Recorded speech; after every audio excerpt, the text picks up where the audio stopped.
The wind had stopped. After 3 days of howling across the Montana Territory, the sudden silence felt wrong.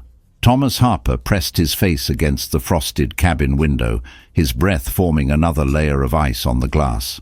Beyond the window pane, the world had turned white, not the gentle white of Christmas postcards, but the hostile, endless white of something that wanted to kill. It was January 8th, 1887. The mercury in his thermometer had disappeared into the bulb hours ago, somewhere past -40. But this wasn't just cold. This was the kind of cold that made the air itself feel solid, that turned spit into ice before it hit the ground, that froze the tears in a man's eyes. Thomas stepped away from the window and checked the fireplace. 3 logs left. Maybe 4 hours of heat if he was careful. His wife Sarah sat in the corner, their 18-month-old daughter Margaret wrapped in every blanket they owned. The baby hadn't cried in 2 hours. Sarah's eyes met his across the cabin. She knew what that silence meant. But it wasn't just the human silence that worried Thomas.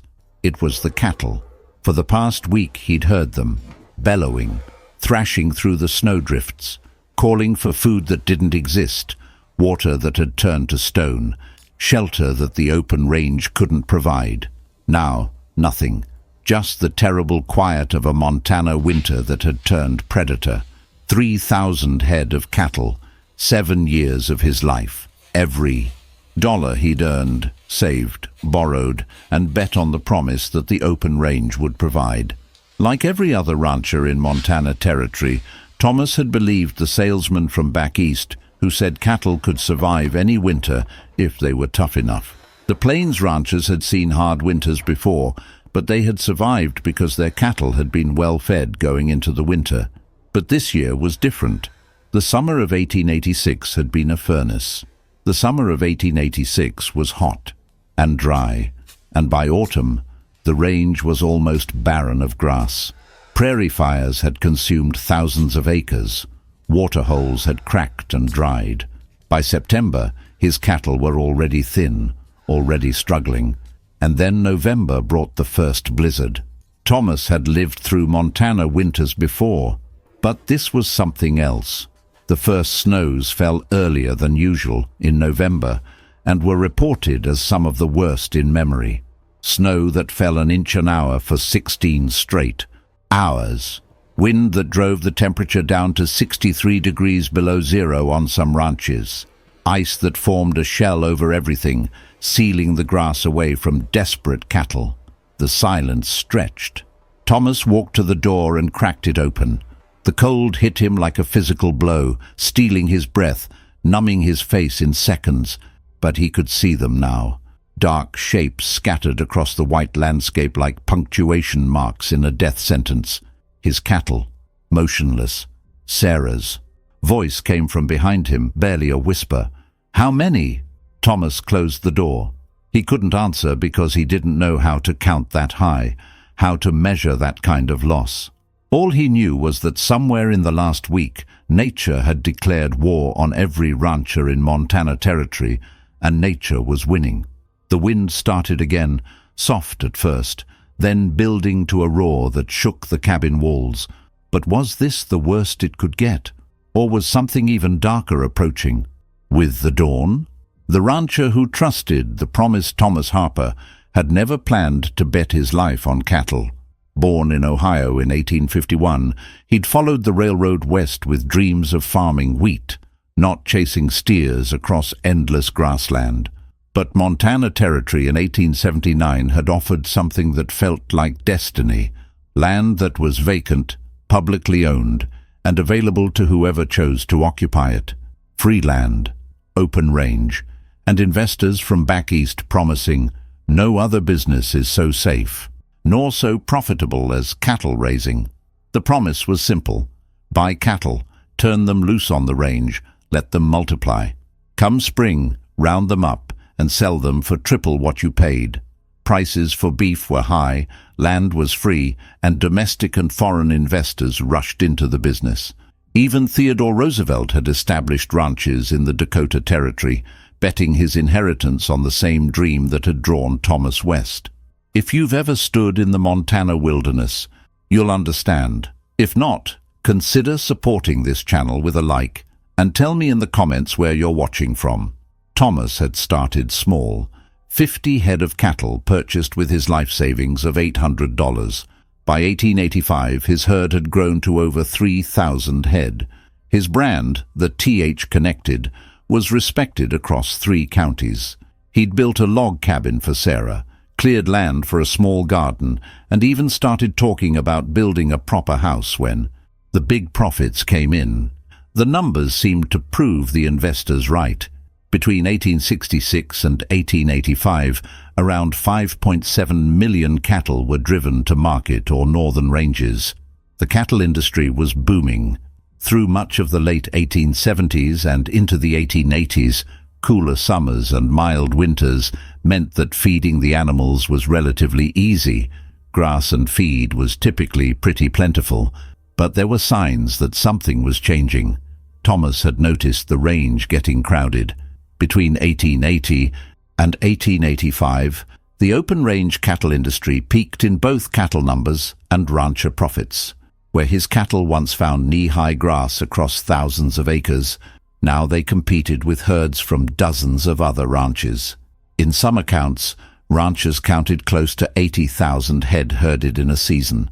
The old-timers at the Stockmen's Association meetings had started muttering about overgrazing, about the need to store winter feed, about buying hay. But hay cost money, money that cut into the profits that had drawn investors from London and New York. Most ranch managers, including Thomas, had made the same calculation. Why spend money on winter feed when cattle had survived Montana winters for years without it? In the summer of 1886, that calculation began to look like a fatal mistake. The heat started in June and didn't break until September. A blazing hot summer had scorched the prairies, turning green grass to brown stubble, then to dust. Prairie fires became a weekly threat. Streams that had run year-round for decades simply disappeared. By autumn, Thomas could walk across creek beds that should have been flowing with snowmelt. His cattle grew thin, their ribs showed through their hides. When he rode among them, they looked up at him with the dull eyes of animals that had learned hunger as a way of life. But the investors kept insisting that cattle were tough enough to survive anything nature could deliver. The railroad companies kept promising that next year's profits would be bigger than ever. And Thomas, like hundreds of other ranchers across Montana Territory, chose to believe them. Standing in his cabin on January 8, 1887, listening to the wind that might be carrying the sound of his entire life's work dying in the snow, Thomas Harper finally understood the difference between a promise and a gamble. How had so many smart men been so completely wrong? The mathematics of disaster, the numbers that would haunt Thomas Harper for the rest of his life, were written in ledgers, not in snow. 3,000 head of cattle. Average value, $42 per head. Total investment, $126,000. Annual operating costs, $18,000. Expected profit margin, 68%. Expected return on investment, 3 years to break even, pure profit after that. These were the numbers that had convinced Thomas to mortgage his family's future to the Montana range. But there were other numbers that no one in the cattle business wanted to discuss in 1886. If you're finding this story gripping, hit that subscribe button and let me know in the comments. Have you ever had to bet everything on a decision that seemed certain? By the early 1880s, the large stock growers of Montana, Wyoming, Nebraska, and the Dakotas were certain of one thing: an unlimited and fenceless expanse of grazing land for their burgeoning herds. But unlimited turned out to be a dangerous word. With an estimated 5.7 million head of cattle driven to market or the northern grasslands in the 2 decades leading up to 1886, the mathematics of the range had shifted without anyone calculating the real cost. Land that could sustainably support 1 cow per 40 acres now carried 1 cow per 10 acres. Grass that had regenerated easily with smaller herds couldn't recover from the constant grazing of massive operations. Water sources that had supported a few hundred cattle were now expected to sustain thousands. The winter feed calculation was even more stark. A single cow needed approximately 20 pounds of hay per day to survive a Montana winter. Thomas's 3,000 head would require 60,000 pounds of feed daily. For a 4-month winter, that meant 7,200,000 pounds of stored hay. At $8 per ton, feeding his herd through a hard winter would cost nearly $29,000, more than his total annual operating budget and enough to eliminate any profit for 2 full years. So like most ranchers, Thomas had made the same calculation that was happening on ranches across Montana Territory. The cattle would find enough grass under the snow. They'd done it before. But this logic contained a fatal mathematical error. The winters that cattle had survived before had come after summers with adequate rainfall, after years when the range wasn't. Overstocked, after seasons when the cattle entered winter with thick coats and full bellies. The Plains ranchers had seen hard winters before, but they had survived because their cattle had been well fed going into the winter. The summer of 1886 had reversed every one of those conditions. Temperature readings from the U.S. Weather Service told the story. June averaged 8 degrees above normal. July reached 112 degrees for 6 consecutive days in eastern Montana. August brought only 2 inches of rain, less than half the normal amount. September delivered early frosts that killed what little grass had survived the heat. By November, when the first blizzards arrived, Thomas's cattle were already carrying 20% less body fat than normal. Their winter coats were thin and patchy.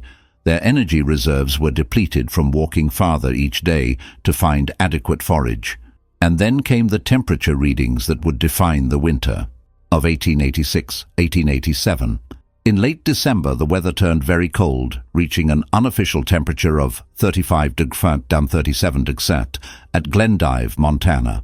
By January, Bismarck, North Dakota, reported temperatures of 43 degrees 42 degrees on February 1st and 12th. But the most brutal number was still coming. Some ranches recorded temperatures of 63 degrees below zero. At 63 below, cattle couldn't generate enough body heat to survive, even if they had adequate food. At 63 below, water froze solid in minutes. At 63 below, the mathematics of survival shifted from difficult to impossible. Thomas Harper had bet everything on numbers that assumed nature would cooperate. He was about to learn that nature doesn't negotiate. Outside his cabin, and allowed himself a moment of hope. The air was still brutal, but without the wind, it almost felt manageable. Across the Montana Territory, hundreds of other ranchers were making the same mistake. The silence wasn't peace. It was the eye of something much larger approaching. At weather stations from Bismarck to Helena, barometric pressure readings were falling faster than they had in recorded history. But in 1887, weather prediction meant looking at the sky and guessing. The science that could have warned Thomas that he was standing in the path of the most destructive blizzard in Western American history didn't exist yet. Thomas used the brief calm to check his remaining firewood supply. 12 logs, maybe enough for 2 days if the temperature didn't drop further. He'd burned through a week's worth of fuel just trying to keep his family alive through the previous storms. If this story is keeping you on the edge of your seat, smash that like button and let me know in the comments where you're listening from. The cattle were another problem entirely. From his cabin door, Thomas could see perhaps 24 head scattered across the nearest pasture. They stood motionless in the snow, conserving what little energy they had left. Their ribs showed clearly through their winter coats. Several hadn't moved in hours, a sign that meant they were either too weak to walk or already dead on their feet.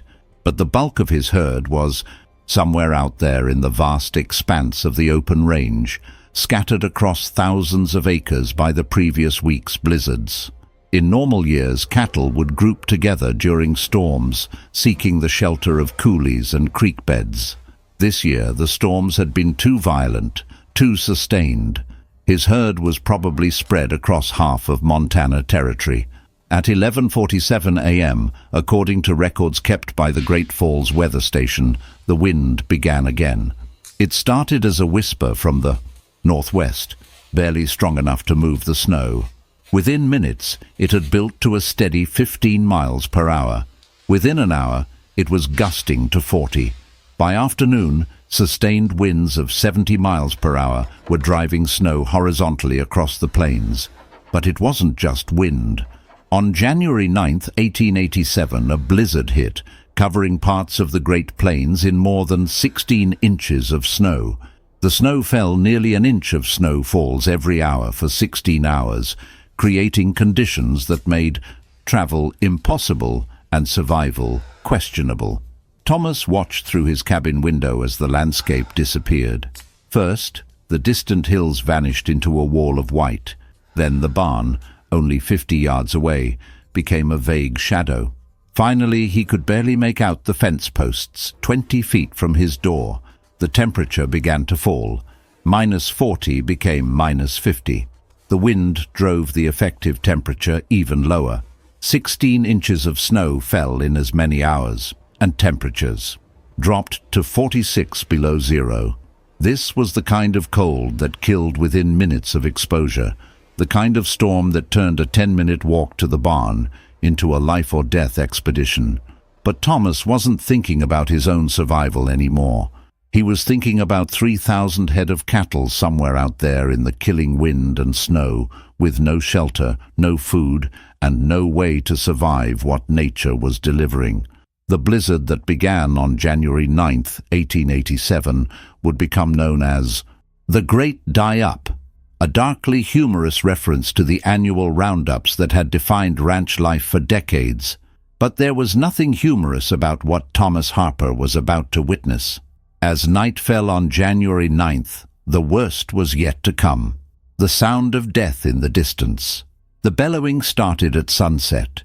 Through the walls of his cabin, through the howl of wind that shook the foundation, Thomas Harper could hear them. 3,000 head of cattle scattered across the frozen landscape, calling out in voices that carried pain and panic in equal measure. The sound was wrong. In normal circumstances, cattle made noise when they were excited about food or when they were gathering for safety. These sounds were different. These were the sounds of animals that understood they were dying. Sarah pressed her hands to her ears, but it didn't help. The baby, Margaret, had started crying again. Not the normal cry of an 18-month-old, but the weak, intermittent whimpering of a child whose body was conserving energy against the cold. Thomas stood by the window, though there was nothing to see but darkness and horizontal snow. The thermometer had bottomed out hours ago. He'd stopped checking when the mercury disappeared completely into the bulb, somewhere past -50 degrees. If you've ever heard an animal in distress, you'll understand why this story stays with me. If this is gripping you, hit that subscribe button and tell me in the comments about the coldest weather you've ever experienced. Cattle froze to death while standing upright, and ranch hands perished in vain attempts to rescue stock. But Thomas didn't know that yet. All he knew was that somewhere in that wall of wind and snow, his life's work was disappearing animal by animal. The physics of what was happening outside his cabin were brutal and precise. At 60 degrees below zero, exposed skin freezes in under 2 minutes. Cattle, with their larger body mass, can survive longer, but not much longer, when they're already weakened by starvation. The combination of wind and cold creates a wind chill effect that can drive the effective temperature down to -80 degrees or lower. But temperature wasn't the only killer stalking the Montana range that night. The snow that had been falling for 16 hours was creating something ranchers called belly-deep drifts, snow accumulations that came up to a cow's stomach, making movement exhausting and feeding impossible. forcing the already weakened cattle to expend vital energy moving through the snow in search of scant forage. Even worse, a warm Chinook wind earlier in the month had melted the surface layer of snow, which then refroze into a thick shell of ice when the cold returned. A hard, thick shell of ice formed over everything, making it almost impossible for the cattle to break through the snow to reach the meager grass below. The cattle were trapped between starvation and hypothermia, between ice they couldn't break and cold they couldn't escape. The bellowing grew weaker as the night wore on. Thomas knew what that meant. The weakest animals were giving up first. The old cows, the young calves, the steers that had been fighting illness or injury. They would be the first to stop moving, the first to lie down in the snow, the first to let the cold take them. By midnight, the sounds from outside had changed again. Instead of the scattered bellowing of animals in distress, there was a different kind of noise, a thrashing, crashing sound that meant cattle were running blind through the storm, panicked and disoriented. Starving cattle staggered through village streets and collapsed and died in dooryards.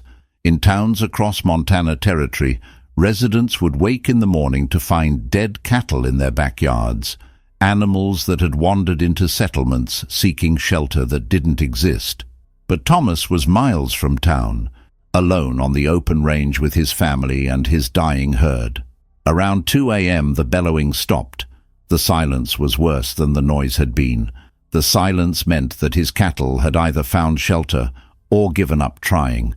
In weather like this, shelter was a fantasy. Thomas Harper sat in the darkness of his cabin, listening to the wind tear across the Montana landscape, and understood that everything he'd worked for was dying in the snow outside his door. But the longest, coldest hours of the night were still ahead. The Mathematics of Survival. By 3 a.m. on January 10th, 1887, the Harper cabin had become a study in the brutal economics of survival.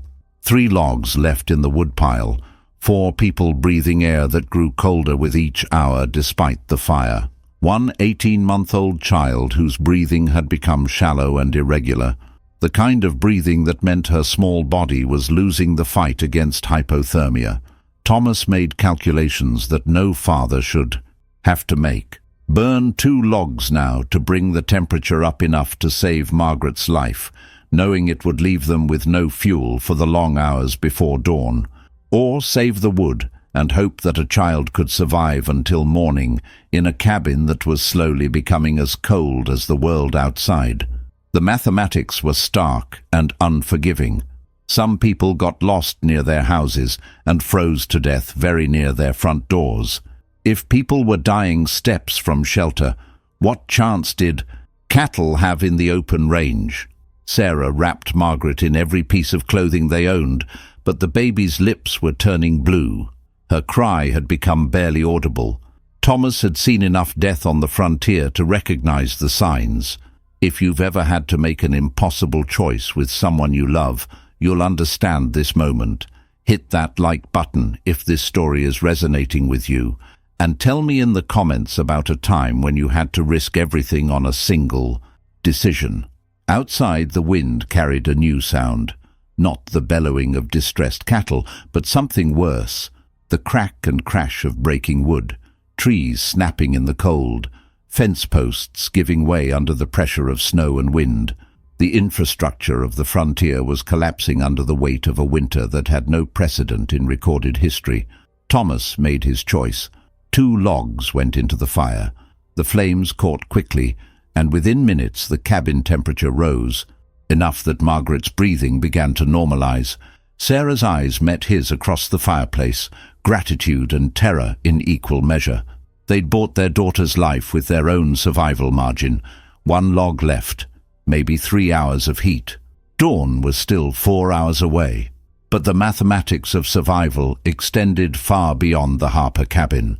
Across Montana Territory, many ranchers had to sit by idly and watch their herds slowly die. The same calculations that Thomas was making with firewood were being made by hundreds of other ranchers with hay, with shelter, with every resource that could mean the difference between life and death for their cattle. Ranch managers who had spent years accumulating herds of 20, 30, even 50,000 head were watching their entire operations disappear in a single night. Conrad Coors himself lost more than half his stock. If the cattle king of Montana couldn't protect his herd from this winter, what chance did smaller operations have? The true scope of the disaster was hidden by the storm itself. Ranchers couldn't venture out to check on their herds. Communication between ranches was impossible. The only way to measure the scale of the catastrophe would be to wait for spring, when the snow melted and revealed what winter had done to the Montana cattle industry. But Thomas didn't need to wait for spring to understand what was happening. Every sound from outside his cabin, the crack of freezing wood, the crash of falling structures, the terrible silence where cattle voices used to be, told the same story. The open-range cattle industry was dying in the storm alongside the animals that had built it. At 4 a.m., Thomas threw the last log on the fire and began planning how to keep his family alive until sunrise without heat, in a cabin that was becoming a tomb of ice. The worst hours of the worst night in Montana history were about to begin. The hour when hope froze solid at 4:30 a.m., the Harper cabin fire died to embers. Thomas watched the last flames flicker and fade, knowing he'd just crossed a line from which there might be no return. The temperature inside the cabin, which had briefly risen to maybe 20 degrees above zero, began its inexorable fall toward the -60 degrees that ruled the world outside. Margaret had stopped crying. In the dim light of the dying fire, Thomas could see his daughter's face, pale, still, her breathing so shallow it barely moved her chest. Sarah held her close, sharing what body heat she could, but they were all losing the fight against cold that seemed to have its own malevolent intelligence. The wind had changed direction again, coming now from due north with a sustained fury that made the cabin walls groan and shift. Snow found every crack, every gap in the log construction, building small drifts inside the cabin that Thomas brushed away with hands that no longer had feeling in the fingers. This was the hour when men made their final choices. If this story is keeping you riveted, please hit that subscribe button and let me know in the comments. Have you ever faced a moment when you had to decide between certain death and probable death? Cowboys donned 2 suits of heavy underwear, 2 pairs of wool socks, wool pants, 2 woolen shirts, overalls, leather chaps, wool gloves under leather mittens, blanket-lined overcoats, and fur caps to venture outside for even short periods. But Thomas didn't have that kind of gear. Most small ranchers couldn't afford the elaborate winter clothing that might keep a man alive for an hour in these conditions. All he had was a wool coat, leather gloves, and the knowledge that stepping outside the cabin meant almost certain death within minutes. But staying inside meant watching his family freeze to death by degrees. The mathematics had become impossibly simple. Certain death now, or certain death later. Thomas began to consider options that weren't really options. He could break up furniture for fuel, the kitchen table, the chairs Sarah's father had made by hand, the cradle where Margaret had slept since birth. Each piece of wood might buy them another hour of life, but the cabin only contained enough burnable material to last until maybe noon. After that, they would need rescue or a miracle. Neither seemed likely. Outside, the storm was delivering its own verdict on the Montana cattle industry. Half dead from cold and hunger, their bodies covered with sores and frozen blood, bewildered and blind in a world of impenetrable white, they blundered into the barbed wire fences, crumpled against them, and perished. Cattle that had survived drought, prairie fires, and normal winter storms were dying by the thousands in conditions that made survival impossible, even for animals bred for harsh climates. They were trapped in drifts above their bellies and stood erect until their bodies froze. The sound of the wind carried new notes now, the crack of bones breaking, the crash of structures collapsing under the weight of accumulated snow and ice. Trees that had weathered decades of Montana winters were snapping like matchsticks. At 5 a.m., Thomas made his decision. He began breaking apart the kitchen table. Each piece of pine went into the fireplace carefully, precisely. One leg bought them 20 minutes of heat. A section of the tabletop purchased another half hour. He was spending his family's history to buy time they probably didn't have. Sarah watched without protest. She understood the calculation as clearly as Thomas did. The table was just wood. Their lives were worth more than furniture. But even as the fire blazed up again, even as Margaret's color began to return and her breathing deepened, Thomas knew they were only postponing the inevitable. The storm outside showed no sign of weakening. Dawn was still 2 hours away, and after the furniture, there was nothing left to burn except the cabin itself. How long can hope survive when mathematics say it should already be dead?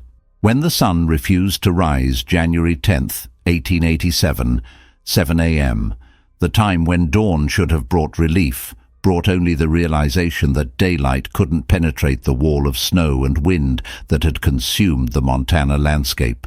Thomas Harper pressed his face against the cabin window and saw nothing. Not darkness. Darkness implies the possibility of light. This was something beyond darkness, a complete absence of the visible world. The storm had erased everything beyond the glass, the barn, the fences, the horizon itself. But dawn did bring one gift, the ability to see inside the cabin clearly enough to take inventory. 2 chairbacks left to burn, maybe an hour of heat if he was careful. Sarah and Margaret still alive, but Margaret's breathing remained shallow and irregular. His wife's face had taken on the waxy pallor that meant her body was shutting down non-essential functions to conserve heat. And outside, silence. The terrible silence that meant the last of his cattle had either found impossible shelter or given up the fight entirely. Thomas knew which option was more likely. If you're feeling the tension of this moment, please like this video and tell me in the comments about the worst storm you've ever weathered. The storm that had begun 36 hours earlier was rewriting the history of the American West in ways that no one would fully understand until spring. But Thomas didn't need to wait for spring to understand that his life as a cattle rancher was over. Montana ranchers alone lost an estimated 362,000 head of cattle, more than half the territory's herd. But that number was still months away from being calculated. Right now, in the Harper cabin, the mathematics were simpler and more immediate. 3 people, 1 hour of fuel, and a storm that showed no signs of ending. At 8 a.m., Thomas heard a new sound. At first he thought it was the wind changing direction again. Then he realized it was rhythmic, almost mechanical. It took him several minutes to identify it, the sound of someone chopping wood. Someone was outside. Someone was alive. Someone was working in conditions that should have killed any human being within minutes of exposure. Thomas crept to the window and wiped away the ice that had accumulated on the inside of the glass. Through the horizontal snow, he caught a glimpse of movement, a dark shape near where the barn should be. Someone in heavy clothing, moving with the careful, deliberate motions of a person who understood that every movement had to be calculated to survive. It was his neighbor, Heinrich Müller, a German immigrant who'd established a small ranch 2 miles away. Heinrich was using an axe to break up what looked like a sled or wagon, feeding the pieces into a fire he'd somehow built in the lee of the barn. The sight of another human being alive and active in the storm gave Thomas something he'd lost hours ago, the possibility that survival wasn't just a fantasy. He made a decision that required every bit of courage he'd accumulated in 36 years of life. Thomas wrapped himself in every piece of clothing he owned, kissed Sarah and Margaret, and stepped outside into the storm. The cold hit him like a physical attack, stealing his breath and numbing his exposed skin within seconds. The wind knocked him sideways, and he had to grab the cabin door to keep from being swept away. Snow filled his mouth and nose, making breathing a conscious effort, but he could see Heinrich's fire, maybe 50 yards away. 50 yards through conditions that had already killed thousands of cattle and an unknown number of human beings. Thomas Harper began walking toward the only other sign of life in a world that had become a white hell, knowing that each step might be his last, but unable to choose despair over the slimmest possibility of hope. Would Heinrich's fire be enough to save them, or was Thomas walking toward his own death in the snow, the neighbor who refused to die? Heinrich Müller was burning his future to stay alive in the present. When Thomas reached the makeshift fire behind the barn, he found his neighbor systematically destroying everything he owned that could be burned. The wagon that had brought Heinrich's family west. 3 years earlier, the sled his children used for winter play, fence posts pulled from the ground with a crowbar, even pieces of his cabin's siding carefully pried off and fed to flames that provided the only source of heat in a landscape that had become uninhabitable. Heinrich looked up when Thomas stumbled into the circle of firelight. His face was wrapped in cloth, with only his eyes visible, but those eyes showed recognition and something that might have been relief. He wasn't alone anymore in his fight against the storm. "Mein Gott," Heinrich said through the cloth. "I thought everyone was dead." The words came out in puffs of vapor that froze before they reached the ground. Even standing next to a fire, even with the barn providing some protection from the wind, the cold was so intense that speaking required effort. If you've ever experienced cold so severe it hurt to breathe, you'll understand this moment. Please hit that like button and let me know in the comments about the most extreme weather you've survived. Heinrich's survival strategy was both brilliant and desperate. He'd realized hours ago that staying in his cabin meant death by hypothermia. The storm had torn off part of his roof, filling the interior with snow and making heating impossible. So he'd moved outside, built a fire in the most sheltered spot he could find, and was systematically destroying his property to keep the flames going. "My family?" Thomas asked, the words barely audible above the wind. Heinrich pointed toward his cabin, or where his cabin had been. Through the snow, Thomas could see that half the structure had collapsed under the weight of accumulated ice and snow. But smoke was rising from what remained, and smoke meant fire, and fire meant life. "Anna and the children," Heinrich said, "still alive, but not for long without more wood." The mathematics of survival had expanded, but not improved. 5 people instead of 3, 2 fires instead of 1, but finite fuel and an infinite storm. Heinrich handed Thomas the axe. "Help me tear down the barn." It was a decision that would have seemed insane under normal circumstances.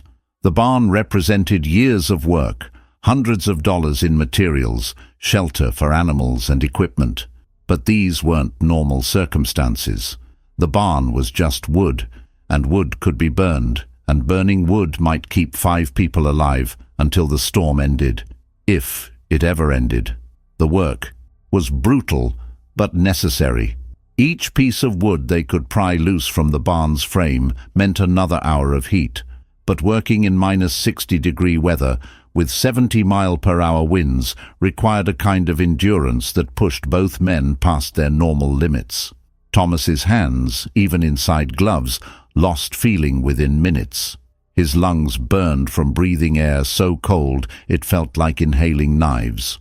Snow accumulated on his clothes faster than he could brush it away, adding weight and reducing his mobility.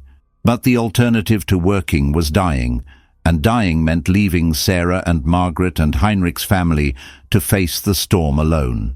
Hundreds of ranchers and riders underwent such hardships in that dreadful winter that they forsook the range forever, crippled in body and spirit. But that was still days or weeks in the future. Right now, in the immediate hell of the storm, there was only the axe and the barn, and the desperate hope that destroying their shelter might somehow save their lives.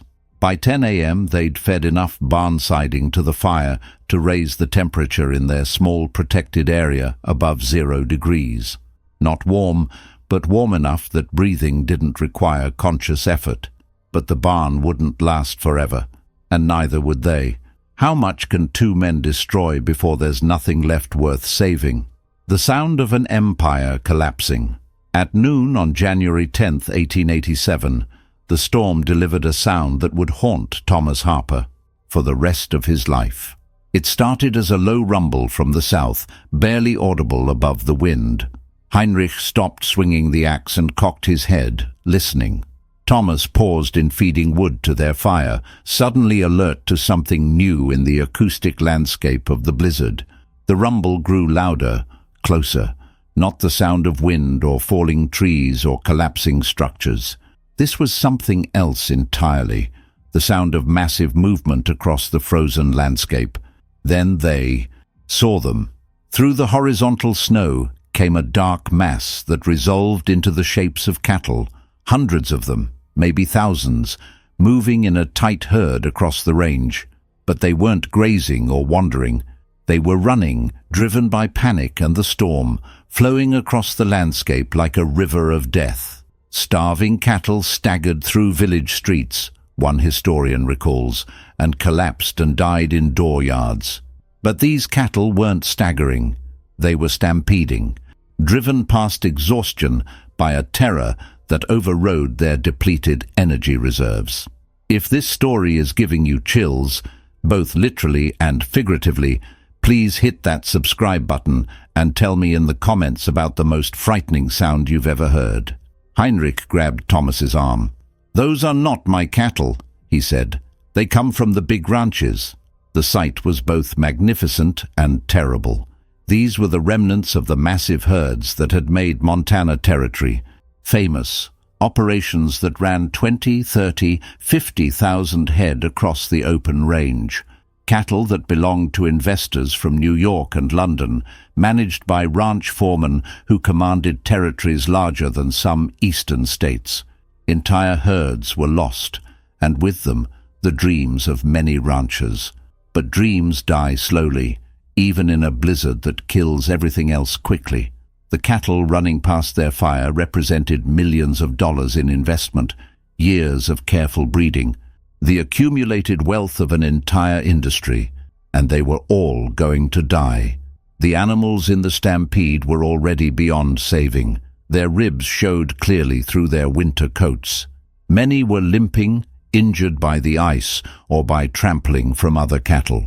Some were bleeding from wounds that had frozen solid in the killing cold, but they kept moving because stopping meant immediate death, and some primitive instinct told them that movement offered the illusion of hope even when hope had become mathematically impossible. The stampede lasted for nearly an hour. Wave after wave of cattle flowed past their position behind the barn, driven south by the storm toward nothing except more storm. Thomas counted brands when he could see them. The Circle K from the Coors Ranch, the Flying V from a British syndicate operation, the Diamond Bar from an Eastern investment company. The entire Montana cattle industry was running past their fire, dying on its feet. As the storms and cold continued through February, the tragedy of the range was brought into the towns. Starving cattle staggered through village streets, collapsed and died in dooryards. 5,000 head invaded the outskirts of the newborn city of Great Falls, bawling for food. But Great Falls was 60 miles away. These cattle would never make it to town. When the last of the stampede disappeared into the storm, the silence that followed felt different than the silences that had come before. This wasn't just the absence of sound. This was the sound of an entire way of life coming to an end. Heinrich resumed chopping. Thomas went back to feeding wood to the fire. But both men understood that they had just witnessed the death of the open-range cattle industry. The dreams that had brought them west, the promises that had convinced them to risk everything on the Montana frontier, had just run past them in the snow, bleeding and dying and beyond all possibility of rescue. The storm had won. The only question now was whether any of them would survive to tell the story. The hour of impossible decisions. By 2 p.m. on January 10th, Thomas and Heinrich had burned through half the barn. The mathematics were becoming clearer with each piece of siding they fed to the fire. At their current rate of consumption, they had maybe 6 hours of fuel remaining. The storm showed no signs of weakening. The temperature had actually dropped further, if that was possible. Their improvised thermometer, a bottle of whiskey Heinrich had brought from his cabin, had frozen solid hours ago. 6 hours of heat. 2 families. No rescue coming because no one else was alive to attempt rescue. Thomas looked toward Heinrich's collapsed cabin, where Anna and their 3 children waited. Then he thought of Sarah and Margaret in his own cabin, 50 yards away through a landscape that could kill a man in minutes. The decision they had to make was brutal in its simplicity.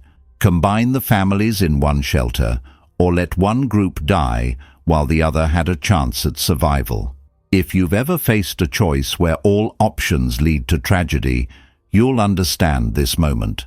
Please like this video and tell me in the comments about the hardest decision you've ever had to make. Heinrich spoke first. We bring everyone here, together. It sounded reasonable, but the mathematics were unforgiving. 5 people instead of 2 would consume heat at 2.5 times the rate. The fuel that might keep 2 adults alive until tomorrow would be exhausted by tonight if they were warming 5 bodies. But the alternative was choosing who lived and who died, and neither man was prepared to make that calculation. Heinrich went first, disappearing into the storm toward his cabin. Thomas watched him vanish within seconds, swallowed by snow and wind that seemed determined to erase every trace of human presence from the landscape. For 15 minutes, there was nothing. No sound, no movement, no sign that Heinrich was still alive. Then shapes appeared through the storm. Heinrich carrying his youngest child, followed by Anna and their 2 older children, all moving with the careful, deliberate steps of people who understood that a single misstep meant death. They reached the fire looking like refugees from a war zone. Anna's face was blue-white with frostbite. The children, ages 4, 7, and 10, were so bundled in clothing they could barely walk. Their eyes showed the wide, unfocused look of people in the early stages of hypothermia. Now it was Thomas's turn. The walk to his cabin felt like the longest 50 yards of his life. The wind had actually increased, if that was possible, driving snow with such force that it felt like being sand-blasted. Each step required conscious effort. His feet, even inside boots, had no feeling left. But Sarah and Margaret were alive. Sarah had wrapped their daughter in every piece of fabric in the cabin, quilts, towels, even strips torn from clothing. Margaret was conscious and responsive, but her lips were still blue and her movements sluggish. "We have to go," Thomas said. "Heinrich has a fire." Sarah nodded without speaking. She understood as clearly as Thomas did that staying in the cabin meant certain death within hours. Moving through the storm meant probable death within minutes, but probable was better than certain. Thomas wrapped Margaret inside his coat, against his chest, hoping his body heat could keep her alive during the journey. Sarah put on every piece of clothing she owned, and still looked like she was dressed for a spring picnic rather than a journey through hell. They stepped outside together. The storm hit them like a physical attack. Sarah stumbled immediately, knocked sideways by wind that seemed to have gained strength during the few minutes Thomas had been inside. Snow filled their mouths and noses, making breathing a conscious effort. But they could see the glow of Heinrich's fire, faint but unmistakable through the blizzard. 50 yards. 7 people's lives depending on a fire built from a barn they were destroying piece by piece. Would it be enough? Shapes in the snow, then resolved into the forms of cattle that had wandered close to their fire and collapsed. Not Heinrich's cattle, not Thomas's cattle, but strays from the massive herds that had been running across the range all day. Animals so far gone that they'd given up the fight and simply laid down to die within sight of the only source of warmth for miles. 7 cattle carcasses within 20 feet of their fire, more arriving hourly, drawn by the light and heat like moths to a flame, only to discover that warmth couldn't save them when starvation and hypothermia had already won. The presence of the dead cattle presented both an opportunity and a moral crisis. Fuel was running low. They'd burned through 3/4 of the barn, and the remaining wood might last until midnight if they were careful. But dead cattle, frozen solid in the sub-zero temperatures, would burn. Not well, not cleanly, but they would burn. Heinrich spoke the words no one wanted to hear. We use the cattle for fuel. If you've ever had to choose between survival and your principles, you'll understand this moment. Please hit that subscribe button and let me know in the comments about a time when circumstances forced you to do something you never thought you could do. Anna Muller looked horrified. These were animals that had been alive hours ago, animals that represented someone's livelihood, someone's future. Burning cattle carcasses felt like desecration, like crossing a line between civilization and barbarism. But barbarism, it turned out, was what survival required when nature declared war on human life. Thomas took the axe and walked to the nearest carcass. The work was grisly but necessary. Frozen cattle are essentially wooden until they thaw, and in temperatures that hadn't risen above -50 degrees in 2 days, the carcasses were solid enough to chop into pieces that would fit in their fire. The smell was terrible. Not the smell of rotting meat, because nothing could rot in this cold, but the smell of burning hair and hide and flesh. But terrible smells weren't going to kill them. Cold would kill them, and burning cattle carcasses produced heat. Cowboys on the LX ranch reportedly skinned 250 carcasses a mile for 35 miles. Across the West, the winter of 1886-1887 was forcing people to make calculations about cattle that had nothing to do with profit and everything to do with basic survival. The children huddled together on the windward side of the fire, trying to stay warm and trying not to think about what they were burning to stay alive. Margaret, now conscious and alert for the first time in 2 days, watched the flames with the wide eyes of a child who was learning that the world contained horrors beyond anything she'd imagined. But the cattle carcasses burned.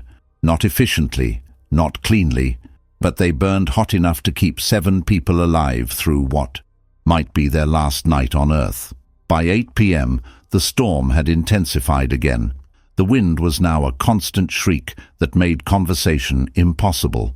Snow was falling so heavily that they had to constantly shovel it away from their fire to keep the flames from being buried. And more cattle kept arriving, animals in the final stages of hypothermia that wandered into their circle of light and warmth just long enough to die. Heinrich had stopped trying to count them. Every hour brought 3 or 4 more carcasses, each one representing another few hours of fuel, another small extension of their rapidly narrowing chances for survival.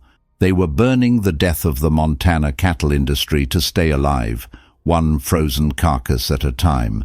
But how many dead cattle would it take to keep 7 people alive until morning? And what would be left of their humanity when the sun finally rose? The longest night in Montana history, January 10th, became January 11th without anyone noticing, because in a world where the sun had disappeared behind walls of wind and snow, time was measured not in hours, but in frozen breaths, burned cattle, and the gradually diminishing distance between life and death. Midnight brought no change in the storm. 1 a.m. brought no relief from the cold.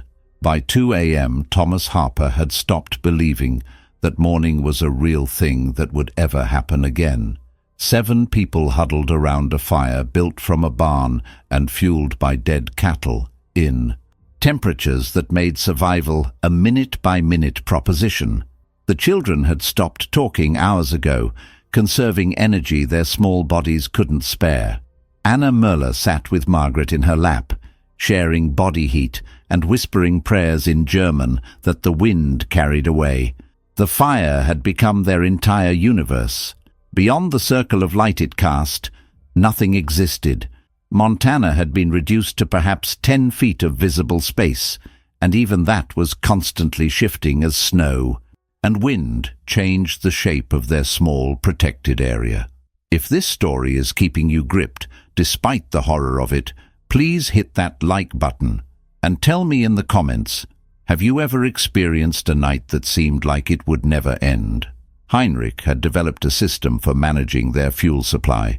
Every hour he would chop enough cattle carcass to last exactly 60 minutes, not more, because they couldn't afford to waste anything, not less, because letting the fire die meant death for all of them within minutes. The mathematics of survival had been reduced to its most basic elements: BTUs of heat output versus rate of heat loss from 7 human bodies in sub-zero temperatures. Heinrich was performing calculus with an axe, calculating precisely how much frozen beef they needed to burn each hour to stay alive. Thomas took his turn with the axe at 3 a.m. The work was exhausting in ways he hadn't anticipated. The cold made every movement require conscious effort. The wind knocked him off balance repeatedly, and the carcasses themselves were becoming harder to work with. The ones closest to the fire had begun to thaw slightly, making them slippery and difficult to grip. But the work also provided something crucial: hope disguised as mathematics. Each carcass they could successfully turn into fuel represented roughly 4 hours of heat for 7 people. They had access to perhaps 12 more carcasses within a 50-foot radius of their fire. 12 times 4 equals 48 hours of potential survival. If the storm ended within 48 hours, they might live. Of course, that calculation assumed they could continue working in these conditions, that none of them would collapse from exhaustion or hypothermia, that their fire wouldn't be buried by accumulating snow, and that the storm would actually end rather than continuing indefinitely. But mathematics, even optimistic mathematics, was better than despair. At 4 a.m. a new sound penetrated the wind, the howl of wolves. Thomas stopped chopping and listened. There it was again, closer this time, a long, mournful sound that spoke of hunger and opportunity. The dead cattle that surrounded their fire weren't just fuel. They were also bait, drawing predators that saw the storm as an opportunity for easy feeding. Heinrich heard it too. Wolves, he said, unnecessarily. In normal circumstances, wolves avoided human settlements. But these weren't normal circumstances. The storm had changed the rules that governed the relationship between humans and wildlife. Hungry wolves, driven by the same desperation that had forced Thomas and Heinrich to burn cattle for warmth, were no longer afraid of fire and people. Sarah moved closer to the flames, clutching Margaret. Anna pulled the older children toward the center of their small, protected space. Heinrich picked up a burning piece of wood and held it like a torch. 7 people, surrounded by dead cattle, keeping wolves at bay with fire built from a barn they'd destroyed, in a storm that showed no sign of ever ending. How do you hold on to hope when you're living in the middle of hell? The pack that hunted in the blizzard. The wolves came at dawn, or what should have been dawn in a world where the sun had been erased by snow and wind. Thomas saw the first pair of eyes at the edge of their firelight around 6 a.m. on January 11th. Yellow eyes that reflected the flames, watching from the shadows between the cattle carcasses. Patient eyes that spoke of intelligence and hunger in equal measure. Within an hour, there were at least 6 wolves circling their position. Maybe more. It was impossible to count accurately when they moved like shadows through the storm, appearing and disappearing at the edge of vision. The only populations who prospered that winter were the wolves. The blizzard that was killing everything else had created a feast for predators smart enough to take advantage of the situation. Dead and dying cattle scattered across thousands of acres, with no humans able to interfere with their feeding. But these wolves weren't content to feed on cattle that were already dead. They'd found something more interesting. living humans who were trapped in one location, growing weaker by the hour. Heinrich gripped the axe with hands that shook from cold and exhaustion. "They are waiting," he said. "Waiting for us to get too weak to fight. If you've ever felt like prey, you'll understand the terror of this moment. Please hit that subscribe button and tell me in the comments about a time when you faced something that saw you as food." The wolf pack's strategy was both intelligent and patient. They stayed just outside the range of thrown burning wood, close enough to rush forward if an opportunity presented itself, far enough back to avoid direct confrontation. They seemed to understand that time was on their side. The humans were burning through their fuel supply and growing weaker with each hour, while the wolves could wait indefinitely. Sarah pulled Margaret closer and began singing, not because she was happy, but because silence felt like surrender. Anna joined her, humming German lullabies that mixed with the howl of wind to create a strange, haunting soundtrack to their vigil. The children watched the wolf eyes with a mixture of terror and fascination. At ages 4, 7, and 10, they were old enough to understand that the animals circling their fire meant death, but young enough that the reality felt somehow abstract, like a story being told rather than a situation being lived. Thomas found himself calculating new mathematics, not just how long their fuel would last, but how long they could maintain the strength to defend themselves against predators that had evolved to hunt weak and isolated prey. A wolf pack attacking healthy humans, in normal circumstances, would face a fight they couldn't win. But these weren't normal circumstances, and the humans weren't healthy. They were exhausted, hypothermic, and trapped in one location by weather that made escape impossible. Around noon, one of the wolves tested their defenses. It came from the south, moving fast and low through the snow, aiming for Margaret. Sarah screamed and pulled the baby away from the fire's edge. Heinrich swung the axe, missing the wolf but coming, close enough that the animal retreated to the edge of the light. The attack lasted perhaps 3 seconds, but it established new rules for their survival. The wolves were no longer content to wait. They were beginning to probe for weaknesses, testing the humans' ability to respond to direct threats. Thomas picked up a burning piece of cattle bone and held it like a weapon. The mathematics of their situation had become even more complex. They needed fuel for heat, light to keep the wolves at bay, and energy to fight when the animals decided to attack in earnest.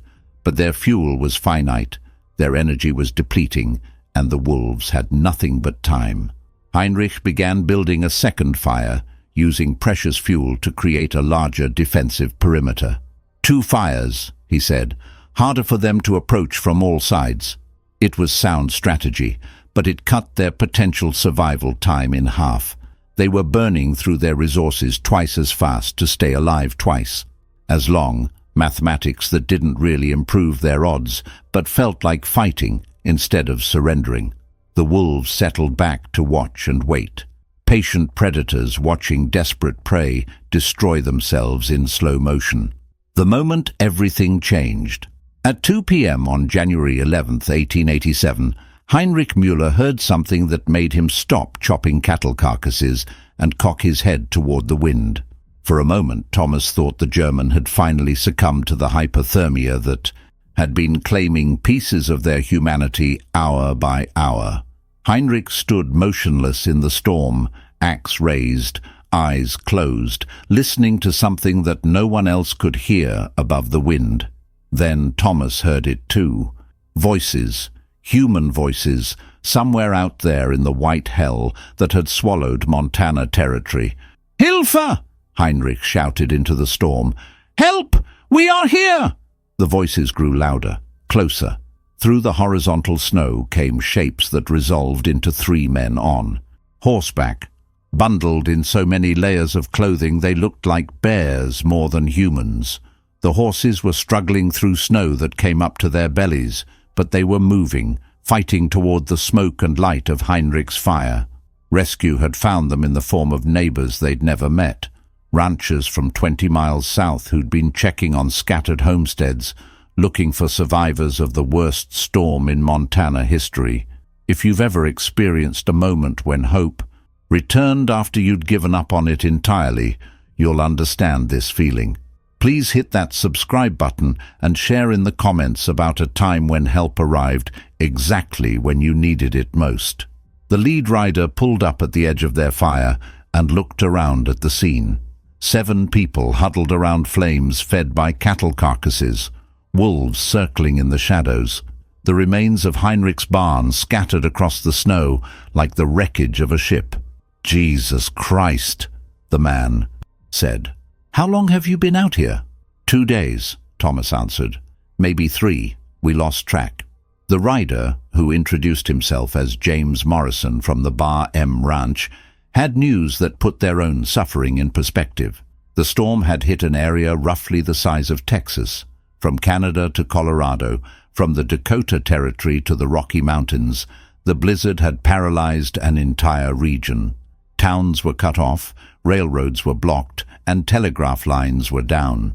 No one knew the full scope of the disaster yet, but early estimates suggested that hundreds of thousands of cattle had died. Montana ranchers alone lost an estimated 362,000 head of cattle, more than half the territory's herd. But Morrison and his men weren't there to count dead cattle. They were there to find living people and get them to safety before the next wave of the storm arrived. "Next wave?" Sarah asked. Morrison nodded grimly. "Weather station in Helena says there's another system coming in from the northwest. Maybe worse than this one. We've got maybe 6 hours before it hits." The mathematics of survival had suddenly changed. Instead of calculating how long they could last burning cattle carcasses, they were now calculating how quickly they could abandon everything they owned and travel 20 miles through conditions that had already proven deadly. But the alternative was staying to face a storm that might be even worse than what they'd already survived. And they'd barely survived this one. The wolves seemed to sense that the human situation had changed. As Morrison's men dismounted and began helping Thomas and Heinrich organize for departure, the pack melted back into the storm, returning to the easier prey represented by dead and dying cattle scattered across the range. Within an hour, 7 people who'd been preparing to die were instead preparing to abandon their homes and everything they'd worked to build in Montana Territory. Thomas looked back once at his cabin, barely visible through the snow. Everything he'd owned, everything he'd built, everything that represented 7 years of his life in the West was about to be buried under snow and ice that might not melt until spring. But Sarah and Margaret were alive. Heinrich's family was alive. And sometimes when you're fighting nature for the right to exist, that's the only mathematics that matters. The journey to safety was about to begin. The exodus from AE. Dead land. The horses. Morrison and his men had brought weren't nearly enough to carry 7 people 20 miles through snow that came up to a horse's belly. The mathematics was stark. 3 horses, 7 people, and a journey that would test the limits of both human and animal endurance. Sarah and Margaret would ride double with one of Morrison's men. Anna Muller and her youngest child would share the second horse. Everyone else would walk, taking turns holding on to stirrups for support through the deepest snow. But walking 20 miles in these conditions meant something different than walking 20 miles on a normal day. This was walking through snow that required lifting each foot completely clear of the drift to take the next step. Walking into wind that knocked grown men sideways and made forward progress a constant fight. Walking in temperatures that would freeze exposed skin in minutes and sap energy reserves that were already depleted. Thomas looked back once more at his cabin before they set out. The structure was already half buried in snow, and more was falling every minute. By the time the storm ended, there would be nothing visible to mark the spot where the Harper Ranch had existed, except maybe the chimney poking through a white wasteland. 7 years of his life, erased by weather. If you've ever had to abandon everything you've worked for, you'll understand this moment. Please hit that like button and tell me in the comments about a time when you had to walk away from something important to save something more important. The journey began at 4 p.m., with maybe 2 hours of dim light left in a sky that had been dark for days. Morrison took the lead, his horse breaking trail through snow that sometimes came up to the animal's chest. Behind him came the other riders, followed by Thomas, Heinrich, and Heinrich's 2 older children, all connected by a rope that would keep them together if visibility dropped to 0, which it did, repeatedly. Every few hundred yards, the storm would intensify and they would disappear from each other completely, connected only by the rope and the voices of people calling out to maintain contact. During these whiteout periods, forward progress became a matter of faith rather than navigation. They moved in the direction Morrison's compass indicated was south, hoping that 20 miles south there really was a ranch with shelter and food and warmth. The wolves followed them, not attacking, not threatening directly, but staying within 100 yards of their small column, moving through the storm with an ease that made human struggle look pathetic by comparison. The predators seemed to understand that people walking 20 miles through a blizzard were likely to provide opportunities for easy feeding somewhere along the way. The first crisis came after 2 hours of travel. Heinrich's 7-year-old son, Klaus, simply stopped, walking, not because he was being defiant, but because his small body had reached the limit of what it could do in these conditions. He sat down in the snow and couldn't be persuaded to stand up. Hypothermia was setting in. Klaus was entering the final stage where the body shuts down non-essential functions to preserve core temperature. Without intervention, he would lose consciousness within minutes and die within an hour. Morrison made a decision that saved Klaus's life but put his horse at risk. He pulled Klaus up onto his saddle and continued leading his horse through the snow on foot. The additional weight of a child made the animal struggle harder through the deep drifts, but it kept Klaus off the ground and sharing body heat with both the horse and Morrison. The mathematics had shifted again. 8 lives now depended on 3 horses that were being pushed beyond their normal limits of endurance. But they were making progress. Slow progress, measured in hundreds of yards rather than miles, but forward movement toward the possibility of shelter and survival.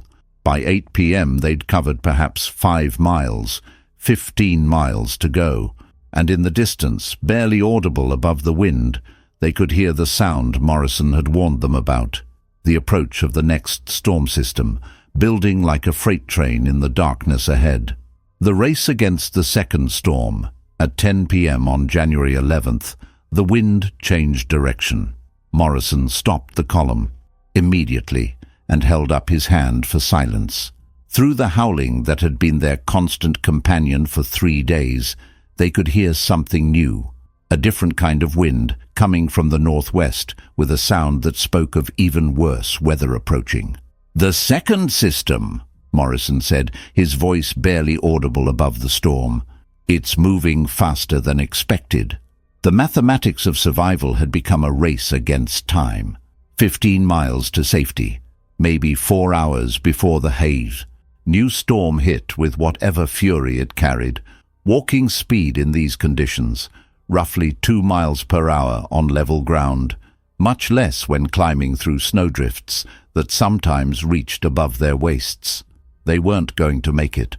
Morrison made a decision that would either save their lives or kill them all. They were going to push through the night without stopping, driving the horses and themselves past the point of exhaustion in a desperate attempt to reach shelter before the second storm could finish what the first one had started. If you've ever been in a situation where stopping meant dying and continuing seemed impossible, you'll understand this moment. Please hit that subscribe button and tell me in the comments about a time when you had to choose between 2 kinds of impossible. The pace increased. Instead of the careful, measured progress they'd maintained for the first 5 miles, they were now moving as fast as conditions allowed. The horses were being pushed harder, asked to break trail through snow that required enormous effort with each step. The people walking were forced to move at a speed that left them gasping for breath in air, so cold it burned their lungs. Heinrich's oldest child, 10-year-old Eric, began to fall behind. Not because he was giving up, but because his shorter legs couldn't match the pace the adults were setting. Thomas dropped back and took Eric's hand, half carrying the boy through the deeper drifts. The wolves kept pace easily, flowing through the snow like water, following the column of struggling humans with the patience of predators who understood that exhaustion would eventually provide them with opportunities. By midnight, they'd covered another 6 miles. 9 miles total, 11 miles to go, but the horses were beginning to show signs of the strain.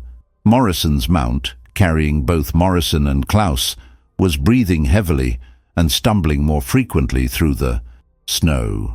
The new storm announced itself with a drop in temperature that was immediately noticeable even to people who'd been living in sub-zero conditions for days. The wind shifted again, this time carrying snow that felt different, harder, more like ice crystals than the softer snow they'd been fighting. Morrison called another halt and checked his compass by the light of a match that barely stayed lit long enough to read the bearing. "We're off course," he said. "The wind has been pushing us east. We need to angle back west or we'll miss the ranch entirely." Being off course in these conditions wasn't just an inconvenience. It was potentially fatal. Missing their destination by even a mile could mean wandering in the storm until exhaustion and hypothermia claimed them all. The course correction added distance to their journey. Instead of 11 miles in a straight line, they now faced perhaps 13 miles of travel through conditions that were deteriorating rapidly as the second storm system approached. Thomas looked at Margaret, now unconscious in Sarah's arms as they rode. He looked at Klaus, barely conscious on Morrison's horse. He looked at Heinrich's family, at Anna Müller, who had stopped speaking hours ago and was moving through the snow with the mechanical persistence of someone whose mind had retreated somewhere beyond conscious thought. 13 miles to go. A second storm approaching. 3 horses that were near collapse. 7 people who had already survived longer than should have been possible, but they were still moving, still fighting, still refusing to accept that nature had won. Sometimes mathematics isn't about probability. Sometimes it's about will. The dawn that revealed everything. At 4:17 a.m. on January 12, 1887, Thomas Harper saw a light that wasn't fire or lightning or the reflection of snow. It was the warm yellow glow of coal oil lamps shining through windows. Windows that meant walls. Walls that meant shelter. Shelter that meant the possibility that 7 people might survive the worst blizzard in Montana Territory history. The Bar M Ranch appeared through the storm like a mirage that turned out to be real. 2-story house, solid barn, corrals that meant civilization and safety, and the end of a 3-day fight against weather that had tried to kill them hour by hour. Morrison's horses collapsed almost immediately when they reached the barn. Not dead, but completely exhausted, their energy reserves depleted by 20 miles of travel through snow that had tested the limits of what horses could endure. Klaus slipped from the saddle unconscious, but breathing. Margaret opened her eyes for the first time in hours. They had made it. If this story has kept you gripped through these 18 chapters, please hit that subscribe button and let me know in the comments. What's the most difficult journey you've ever completed? But survival, it turned out, was just the beginning of understanding what had happened to Montana Territory during the winter of 1886 to 1887. Over the following weeks, as telegraph lines were repaired and railroads cleared, the scope of the disaster became clear. Millions of cattle are estimated to have died during the Great Die-Up, as it came to be called, a darkly humorous reference to the celebrated Roundup. When the snow melted in the spring, carcasses of the once massive herds dotted the land as far as the eye could see. One observer recalled that so many rotting carcasses clogged creek and river courses that it was hard to find water fit to drink. The economic impact was immediate and devastating. Montana ranchers alone lost an estimated 362,000 head of cattle, more than half the territory's herd. Besides sending hundreds of ranches into bankruptcy, the hard winter also brought an abrupt end to the era of the open range. Thomas Harper's 3,000 head of cattle were gone. Not scattered, not lost, dead. 7 years of work, wiped out in 3 days of weather. His ranch, his future, his dreams of building something permanent in the Montana wilderness, all buried under snow and ice that wouldn't melt until spring, revealed the full extent of the catastrophe. But as he sat in the warmth of the Bar M ranch house, holding Margaret while Sarah slept for the first time in days, Thomas began to understand that some things mattered more than cattle or money or even the dreams that had brought him west. Heinrich Müller felt the same mathematics of survival, but reached a different conclusion. Within a month, the Müller family was on a train back to Germany, choosing the certainty of poverty in a familiar place over the uncertainty of rebuilding in a territory that had proven it could kill everything a man worked to create. Thomas and Sarah made the opposite choice. They stayed in Montana, eventually buying a small farm near Great Falls, choosing smaller dreams that couldn't be destroyed by a single season of weather. Margaret grew up to become a teacher, one of thousands of children who learned early that nature doesn't negotiate, and survival sometimes requires abandoning everything except what matters most. By the 1890s, the typical rancher was also a farmer, and cowboys spent more time fixing fences than riding herd or roping mavericks. The Montana that emerged from the winter of 1886 to 1887 was a different place, more careful, less confident, hardened by the knowledge that dreams built on the assumption that nature would cooperate were dreams built on mathematics that didn't account for the impossible. The open range was dead, the age of the cowboy was ending, but the people who survived the storm that killed it would rebuild something smaller, something sustainable, something that could survive the next time nature declared war on human ambition. Sometimes the most important mathematics isn't about profit or growth or expansion. Sometimes it's just about staying alive until dawn,